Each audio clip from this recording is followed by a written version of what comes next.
وَلَقَدْ يَسَّرْنَا الْقُرْآنَ لِلذِّكْرِ فَهَلْ مِن مُّدَّكِرٍ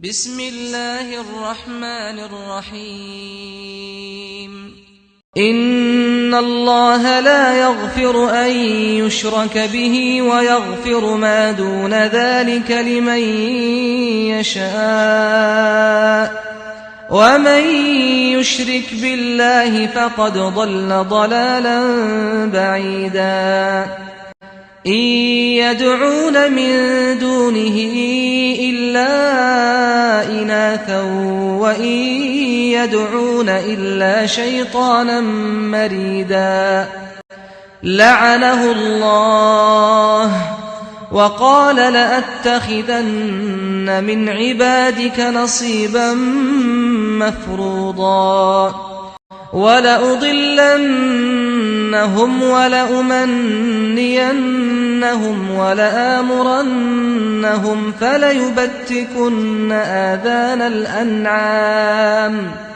ولآمرنهم فليغيرن خلق الله ومن يتخذ الشيطان وليا من دون الله فقد خسر خسرانا مبينا يعدهم ويمنيهم وما يعدهم الشيطان إلا غرورا أولئك مأواهم جهنم ولا يجدون عنها محيصا والذين آمنوا وعملوا الصالحات سندخلهم